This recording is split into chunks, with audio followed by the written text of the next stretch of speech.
están? Estamos aquí en Caretas Conversa, en Caretas Digital.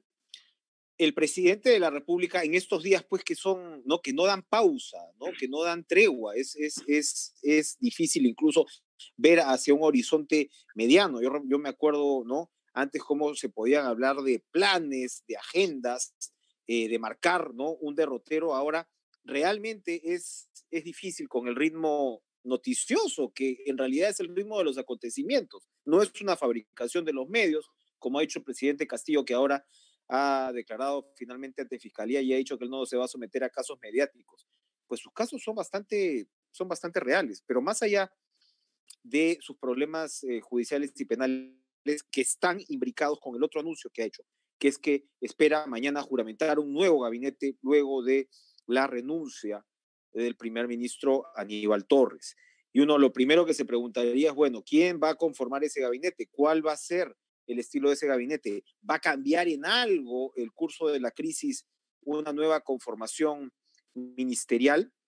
Y uno dice, ¿quién se va a medir? Pues siempre hay de todas maneras voluntarios, pero precisamente esa situación penal del presidente, judicial o de investigación fiscal, como querramos llamarla, sin duda influye pues, en lo que puede hacer la estabilidad de un nuevo gabinete. Vamos a conversar de estas y otras materias con el ex primer ministro Juan Jiménez, a quien le damos la bienvenida, como siempre, a Caretas y el saludo correspondiente. Un gusto, Juan. ¿Cómo está usted? Gracias por estar con nosotros.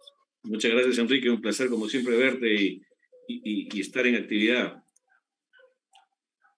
Bueno, en actividad constante está el gobierno, Juan, y vamos a ver el quinto gabinete, con todos los cambios, además, que ha tenido cada uno.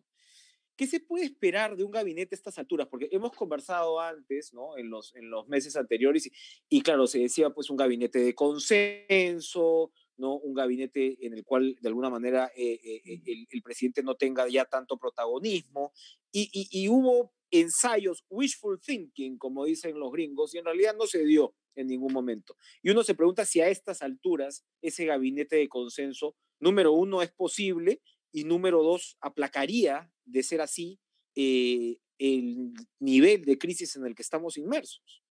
Yo creo que a estas alturas eso es aún mucho más complicado, ¿no? Mucho más difícil que el gobierno pueda generar puentes y que pueda aglutinar a un gabinete conversado, un gabinete, digamos, de ancha base, como se suele decir. De hecho, el presidente en la declaración que ha hecho esta tarde, mañana, en fin, ha señalado que las puertas están abiertas, que vengan los partidos políticos para armar este gabinete, pero las cosas en política no se hacen así, ¿no? No se hace diciendo vengan y yo los voy a recibir y no, las cosas en política se tienden puentes, se hacen conversaciones, se hacen diálogos políticos y se buscan consensos y desafortunadamente los consensos no se hacen pues, por avisos de Twitter o por este tipo de declaraciones que básicamente son retóricas. Los presidentes en general, no solamente en el Perú, sino en cualquier parte del mundo, cuando construyen sus gabinetes, tienen dos opciones. O buscan personas capaces que puedan ayudarle a construir políticas, a desarrollar la idea de gobierno que tiene el presidente. Con lo cual, el concepto de capacidad es un elemento importante en este objetivo. Pero también el otro elemento que buscan los presidentes es la lealtad. Es decir, que las personas que acompañen a su gestión sean personas leales, que sirvan a su idea de gobierno, pero también que sirvan directamente a la voluntad del presidente.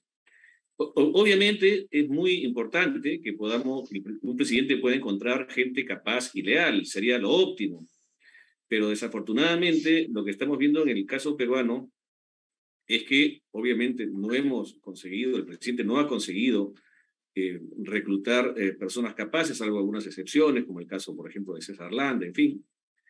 Pero básicamente el presidente lo que va a buscar ahora, creo, con mayor intensidad, es la lealtad. Y el caso que seguramente ha detonado mucho más este criterio presidencial para conformar el gabinete es el asunto Mariano González, ¿no? Mariano González ha sido una suerte para el presidente de gran traidor, digamos, ¿no es cierto?, que ha generado una enorme una enorme desilusión en el presidente al convocar a una persona independiente para un puesto clave, de un ministerio clave, como el Ministerio del Interior, y esto ha generado, y seguramente será así, la necesidad de que el presidente voltee hacia el lado en donde tiene más su cajón de lealtades para buscar gente afín a esta idea de gobierno que él tiene, o del gobierno, como queramos llamarla, para conformar ahora a su nuevo equipo de gobierno. Equipo que será el quinto en un año de gobierno, lo que expresa una enorme crisis que es además inédita en la historia del Perú, Enrique. La presidencia del Consejo de Ministros existe desde 1856 y desde entonces en el Perú hemos tenido aproximadamente 239 gabinetes. El que va a venir es el 240.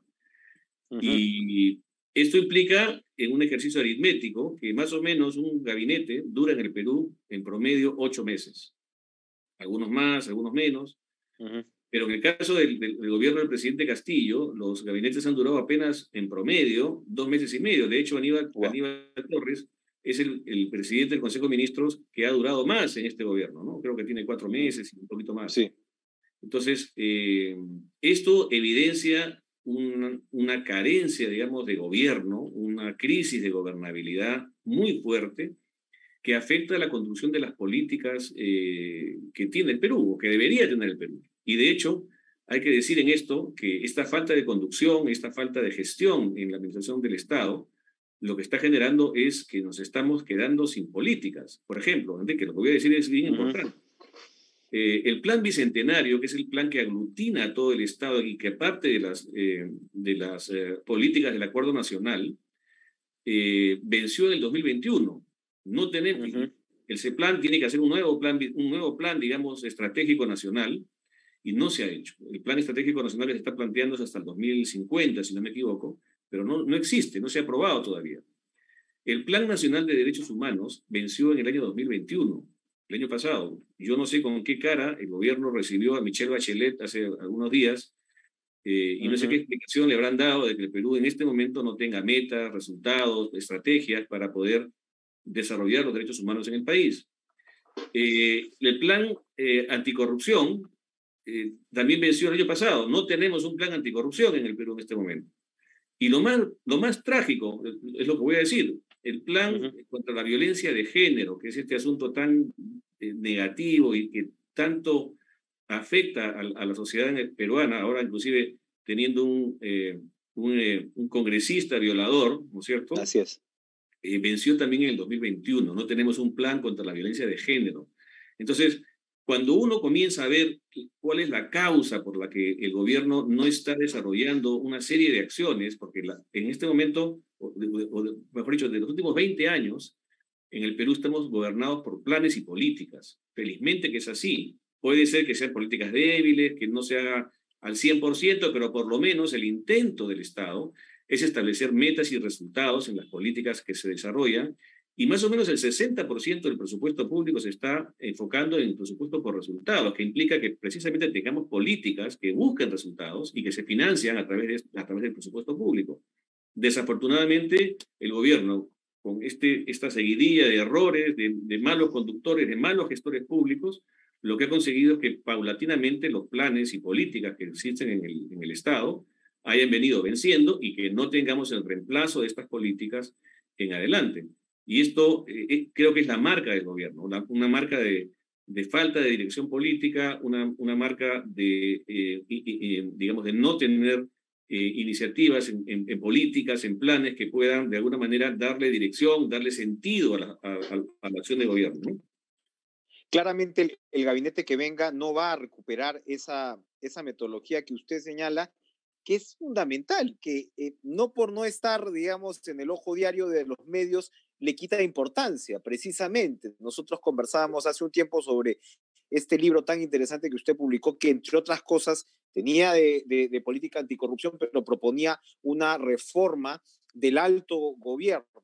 Eso, en realidad, ahora pareciera ciencia ficción frente a lo que estamos viviendo, es decir, con con ministerios desarticulados, con acusaciones que se multiplican sobre compra de puestos. No solamente estamos hablando de compra de ascensos militares y policiales, sino compra de direcciones. Y hay colaboradores eficaces que han dado información al respecto. Y claro, esto va acompañado de la realidad de una rotación incesante, por ejemplo, de direcciones. Es claro que el próximo gabinete se va a dedicar a intentar sobrevivir, ¿no? Si es este gabinete de lealtad, que este gobierno sobreviva, que el presidente sobreviva.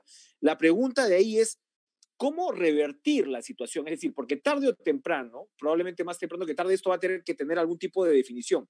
Y sería muy importante incorporar la agenda que usted está planteando como esta suerte de parte de este horizonte, porque lo que hay que darle al país es algún tipo de estabilidad, es algún tipo de ruta, de derrotero, porque si no, sencillamente vamos a seguir dando tumbos. Sería importante que parte del acuerdo político que ojalá surja se pongan estos temas sobre la mesa. Sí, pero yo creo que el gran problema que tiene el gobierno es la falta de confianza y que no depende de un gabinete. La falta de confianza la ha desarrollado fuertemente el presidente Castillo. El presidente Castillo no es un actor político que genere confianza. Desafortunadamente, esto lo estamos sufriendo en el Perú. El presidente, inclusive en lo que corresponde a sus problemas personales de tipo judicial, dice una cosa y hace otra. Entonces, con actores así, que no son transparentes, que no son claros, con los cuales no se puede tener un diálogo que permita generar consensos, es muy complicado que se puedan generar pactos que permitan que por lo menos algunos temas centrales del Perú se puedan por lo menos encaminar. La seguridad ciudadana. Me refería en realidad a una agenda política post-Castillo, ¿no? O sea, en honor a la verdad. O sea, de alguna manera, esto sería parte, ¿no? Parte de un programa que le permita a la ciudadanía recuperar esa confianza en sus instituciones, ¿no? Y en el país en general. Correcto. Ahora, yo creo que en eso hay dos dimensiones, ¿no? O sea, yo sí creo que por lo menos desde el punto de vista político, más allá de si Castillo sigue o no en la presidencia, hay algunos elementos que el Perú no debería no debería perder de vista en aras a los problemas de la población, ¿no? El problema de los alimentos, el problema del sanitario, digamos, de la vacunación, que todavía tenemos brechas que hay que cubrir, el problema de infraestructura, el problema de la seguridad ciudadana, deberían, más allá de quién es el presidente, deberíamos tratar de arreglar. Por supuesto. Bueno, por más que sea quien sea el ministro, empujar desde el Congreso, inclusive, darle dirección política, porque si el Ejecutivo no tiene una dirección política, alguien la tiene que dar. Y normalmente, digamos, así es. Por ejemplo, en los regímenes parlamentarios, son los parlamentos los que dan la dirección política, ¿no? Ayudan al gobierno en ese sentido.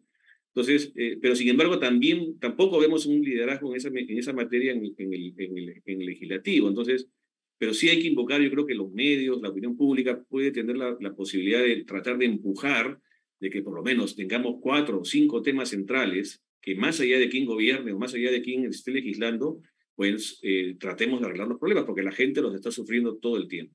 Ahora, la otra vía, ciertamente, es la de la solución de la crisis política. Y claro, estamos muy enfocados en la crisis política, todo el tiempo estamos en crisis, pero no vemos que exista una clase política, y eso es la crítica que yo estoy señalando fuertemente. No hay una crisis política, una clase política que pueda conducir al país a una solución. Es impresionante que los partidos no puedan ponerse de acuerdo y tengan una sola lectura de lo que está ocurriendo en el país, del desgobierno, del caos, de la situación, digamos, de falta de integridad, de un gobierno que se está cayendo a pedazos y que está afectando a la economía en diversos rubros. Cuatro listas al Congreso que se apuñalaban entre sí hora tras hora. Eso es un síntoma de esta situación. Y de apetitos políticos personales, ¿no? O sea, así es. No se está pensando en el país, sino que se está pensando en protagonismos, y de hecho, digamos, el que no se puedan reunir los votos para una vacancia o para una acusación, como quieran verlo, es un signo de que no existe una voluntad de pensar en el Perú, sino de pensar en los apetitos personales, en las prebendas, en qué es lo que voy a ganar yo, inclusive ni siquiera los partidos, sino personas. Lo que expresa la crisis de los partidos. Los partidos políticos en el Perú son clubes son vagones de tren que se van juntando en función de intereses, pero no de una idea común de cambio en el país, de mejora de la población, de mejora de los servicios públicos, sino fundamentalmente de cuáles son los negocios que se pueden hacer dentro del Estado, ¿no? Entonces, lo que tenemos en el Congreso es un conglomerado de personas con intereses muy distintos, que no son inclusive ni intereses partidarios, intereses de partido, inclusive los propios partidos estamos viendo que llevan personas que son invitados, entre comillas, que no tienen ninguna afinidad política ni ideológica, y que básicamente van al Parlamento por su propio prestigio o por conseguir cosas. Entonces, el resultado de esta forma tan extraña y Frankenstein, digamos, de administrar los partidos políticos, lo estamos sufriendo ahora con mayor intensidad. Esto no se ha visto en el Perú antes, creo, porque hemos tenido siempre este fenómeno del transfugismo, pero esto ya no es transfugismo, esto ya es un collage, un archipiélago de personas que conforman los partidos y que cada uno vela por sus propios intereses. Que nos encamina a ser un país ingobernable o ingestionable, como hablaba con un empresario hace poco. La solución, si es que cabe, pasa por el lado de las reformas políticas, pasa por el lado de las reformas institucionales, porque también, Juan, desde el punto de vista de ciertos políticos, dicen, esas reformas en parte han sido diseñadas por gente que no sabe de política, que son académicos, que son hombres de escritorio y no saben lo que es hacer política. Entonces, hay también un recelo mutuo, incluso en el país de los desacuerdos, en cómo abordar la viabilidad de estas reformas. ¿Cuál es esa ruta? Se lo pregunto porque usted mismo planteó algunas de ellas y las hemos conversado, pero en un momento como este, ¿cuál es ese camino que debería plantearse de reformas? Mira, es claro que el Parlamento no es el camino. El Parlamento será finalmente la vía a través de la cual se puedan concretizar las reformas. Pero creo que necesitamos un espacio mucho más grande, que debería ser el acuerdo nacional, para poder plantear las 3 o 4 medidas que el país necesita. Desafortunadamente, yo veo una anomia general en el país, inclusive la propia academia, las universidades, los centros de pensamiento. Oiga, y del acuerdo nacional, esperaríamos un poco más de iniciativa de gente como Max Hernández. Hay medios, les hemos tocado la puerta y claro, ellos tampoco es que quieran salir a hablar. No sé si están sujetos a que el presidente de la República o los actores políticos lo convoquen, pero creo que en este momento bien haría falta un papel muchísimo más activo. Sí. Bueno, el acuerdo nacional, yo recuerdo a una frase que me comentaron en su momento. El acuerdo nacional no es para las coyunturas, me decían, es para el largo plazo. Pero digamos, hoy día no estamos solamente en una coyuntura, sino hoy día estamos en un hondo problema de país que requiere que podamos tratar de establecer fórmulas que nos permitan salir de la crisis. Y la crisis que nos llevará, por supuesto, al mediano y largo plazo, ¿no? La solución de la crisis.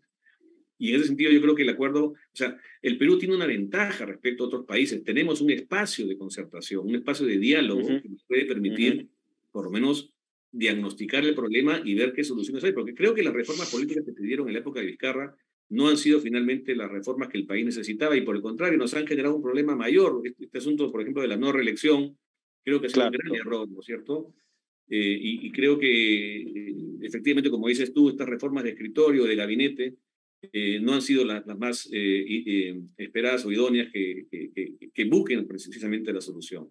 Y vemos que los partidos siguen en crisis, cada parlamento que viene es peor que el otro, y esto no está sirviendo para, digamos, afianzar la democracia, ¿no? La gente, o sea, yo supongo que los que estamos preocupados por los problemas del país en este sentido, somos una minoría, el resto del país está en otra, la gente está tratando de sobrevivir, la gente está en los mercados, ni siquiera piensan quiénes son los ministros, qué va a pasar con el nuevo gabinete, pero es fundamental que esto sea así. Yo diría que uno de los primeros puntos de este nuevo gabinete, que ojalá se designe pronto, es que efectivamente convoque al acuerdo nacional, porque esto va más allá del gobierno y del Parlamento. Esto requiere que la sociedad civil, que los partidos, que por lo menos están hoy día con asiento parlamentario y tienen asiento en el acuerdo nacional, y por supuesto el gobierno y otras instancias puedan sentarse y digamos, en 4 meses, 5 meses, ojalá, antes de fin de año, poder plantear digamos, agendas mínimas que nos permitan la gobernabilidad del país, sin perjuicio, obviamente, de lo que pueda ocurrir con el presidente y la crisis política, que creo yo que va a tener un desenlace en los próximos meses vinculados a las conclusiones de las investigaciones que está realizando la fiscal de la Nación, ¿no? Creo que no habrá alternativa, y yo creo que sí estamos en los últimos meses de la gestión de Castillo, en la medida que tengamos una investigación razonable, contundente, que, digamos, finalmente acredite que hemos tenido un presidente que no ha tenido sentido de integridad, que ha tenido más bien una performance de rodearse de personas absolutamente inescrupulosas, como ministros coimeros, su secretario personal, o sea, gente y sus propios parientes, pero que no solamente implican que sea gente allegada a él, sino que todo conduce a que el presidente de la República mismo es el que ha estado liderando Por supuesto. todo este conjunto de hechos delictivos. Y te quiero decir una cosa más, Enrique, perdóname Sí, claro. El artículo 128 de la Constitución establece que cuando el presidente comete delitos, los ministros tienen que resguardar su propia responsabilidad. Porque el artículo 128 establece que si el presidente comete delitos, los ministros son solidariamente responsables de la comisión de estos delitos.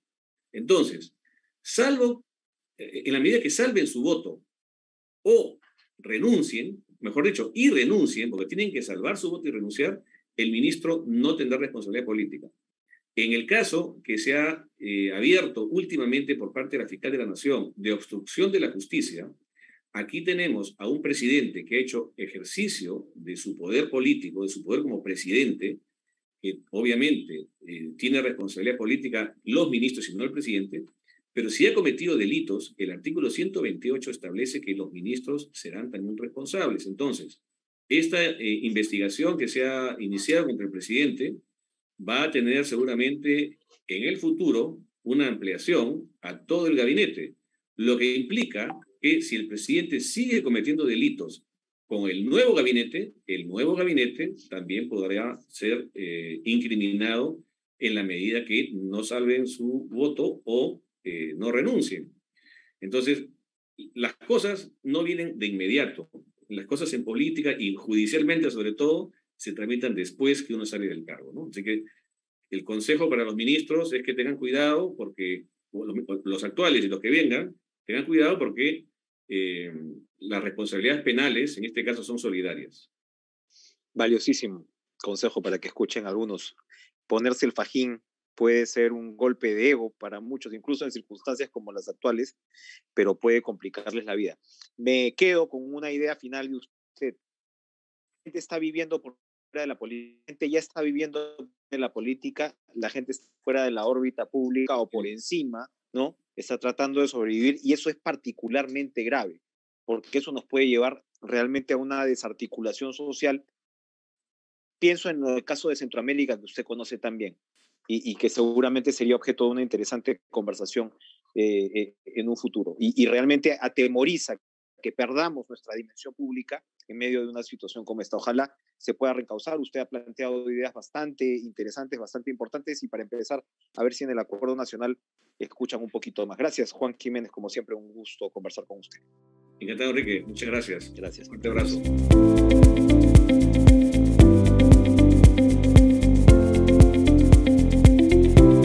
¿Qué tal? ¿Cómo están? En medio de la profunda crisis política que vive el Perú, hay un punto especulativo, es cierto, pero no por ello menos plausible.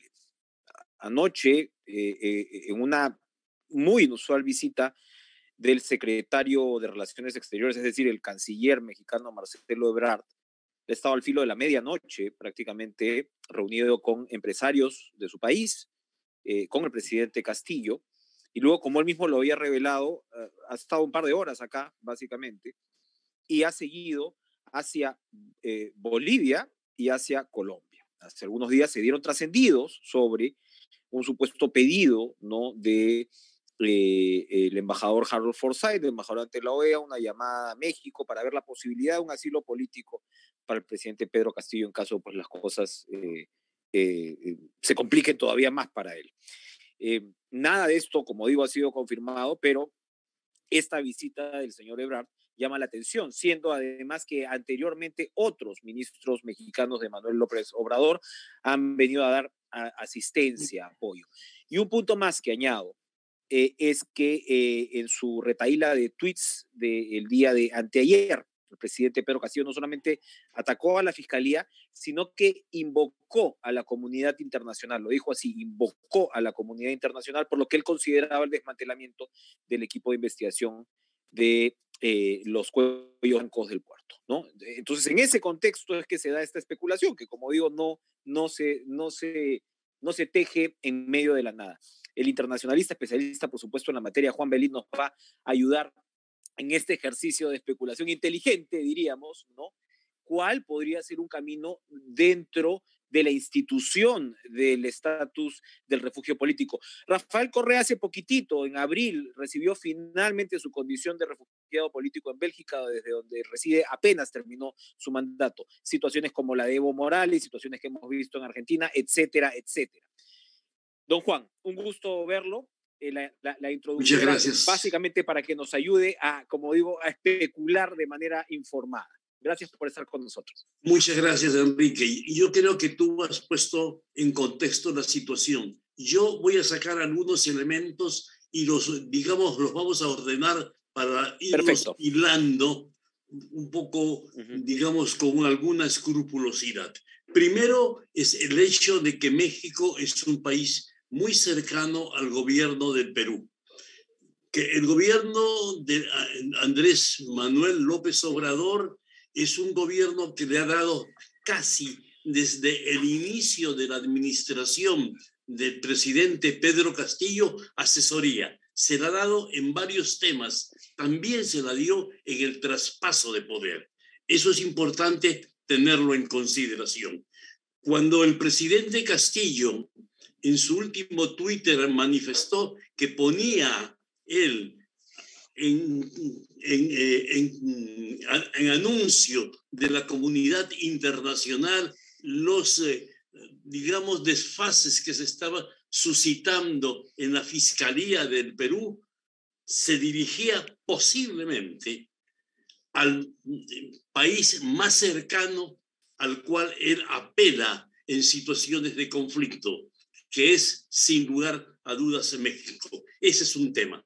En segundo lugar está lo que ha deslizado, digamos, civilinamente el periodista José Barba Caballero y ha manifestado que Harold Forsyth, embajador del Perú ante la OEA, ha utilizado los canales de la Organización de Estados Americanos para solicitar un asilo político para Pedro Castillo. Todo esto está en el terreno de la especulación. Lo que sí es extraño es que, a pesar de que esta es una noticia que las redes han empezado a entrecruzar y especular al respecto, no ha habido ningún desmentido de la Cancillería peruana hasta este momento. Eso, sin lugar a dudas, nos suscita una serie de sospechas y de situaciones de conflicto. Ese es en segundo lugar. En tercer lugar, hay que tener en consideración que hoy día ha estado en el Ministerio Público el presidente Castillo, ha tenido, parece ser, una suerte de conflicto con la fiscal, la doctora Patricia Benavides. Él ha dicho que no es ningún líder en ninguna banda criminal, ni mucho menos, y que ese término es un término que le afecta a él. Ciertamente, esto tiene muchísima razón, es un término que a él y a cualquier otra persona que se lo entienda, sensiblemente le disminuye su capacidad política y también le disminuye su condición humana. Creo que estos elementos están claramente definidos, pero hay un elemento que tú lo has insinuado también, Enrique, y es que si se especula respecto a la solicitud de asilo del presidente Pedro Castillo a México, es porque el clima político en el Perú está tan enrarecido que es una especulación que para gran parte de la población peruana tiene un sustento político y tiene un sustento jurídico. Usted hila muy bien estas ideas porque este último punto que hay que subrayarlo, este reclamo que hace Castillo de la afectación que se le hace, estaría amarrado con un concepto muy importante en estos tiempos, que es el de lawfare, ¿no? El de la suerte de utilizar el derecho como parte de una guerra política, ¿no? Entonces, desde la perspectiva del presidente, pensando en una posible estrategia, él dice, oiga, la Fiscalía se está excediendo en sus funciones, a diestra y siniestra, acusa de organización criminal nada menos que el presidente de la República, se hace cada vez más difícil que yo pueda gobernar y en esas circunstancias busco algún tipo de salida que salvaguarde además mis derechos como podría ser el de la salida. ¿Qué cosa es lo que en estos días, en la actualidad, configura una justificación para un posible estatus de refugiado político? Bélgica se lo dio a Correa y Correa enfrenta en su país una sentencia que ya es firme sobre casos de soborno. Juan, no estamos hablando de ciencia ficción, estamos hablando de historias que están muy cerca a nuestra puerta. Así es. Mira, la ciencia ficción en América Latina es, digamos, un género de hiperrealismo. Y creo que en estos casos se adecua perfectamente esta concepción y esta acepción. Pero también creo que si da este paso el presidente Castillo, está excesivamente adelantándose a los acontecimientos, porque en el caso de Correa estaba muy avanzada la investigación que finalmente lo condenó. En el caso de Castillo, recién se está iniciando la investigación. Son 5 investigaciones, extrañamente, es decir, es un hecho que también es muy singular. Los 5 son por corrupción.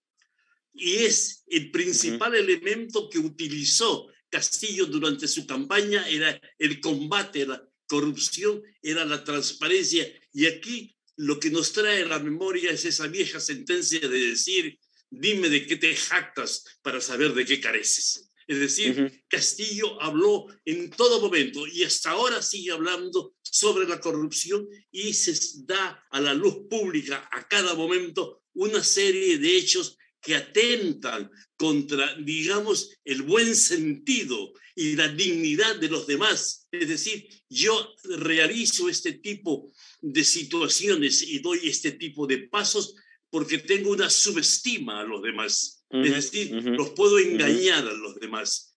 Creo que está bastante clara la situación. No sé si va a solicitar un asilo el presidente Castillo. Si lo solicita, tiene que mostrar al país receptor todos los argumentos que han tenido para llevar adelante la investigación y finalmente condenarlo. Y el país que lo recibe, en este caso México, tiene que hacer una evaluación de lo que se suele llamar en el derecho internacional el cuadernillo, que es donde están todos los casos, todos los testimonios, todos los elementos que ameritan que el señor Castillo, si fuera asilado en México, México tenga que devolverlo al Perú. Sí. Te digo, a veces pienso que ojalá no pasen estas cosas. Y digo que ojalá no pasen estas cosas porque a ti, a mí y a todo el Perú nos avergüenza que nosotros estemos permanentemente solicitando a los países. Le solicitamos a Japón la extradición del presidente Fujimori, le solicitamos a Estados Unidos la extradición del presidente Toledo y ahora México. Si se diera el caso, le tendríamos que solicitar la extradición del presidente Castillo. Qué duda cabe. Juan Belit, muchísimas gracias por estas perspectivas muy esclarecedoras, en realidad, de este momento complejo, que esto tiene que ver con geopolítica, esto tiene que ver con estas relaciones internacionales de derecho y cómo se paran los países frente a una circunstancia como esta. Muy, muy delicado, pero como repito, muy esclarecedor. Muchas gracias, Juan. Muchas gracias, Enrique. Un gran gusto verlo. Gracias.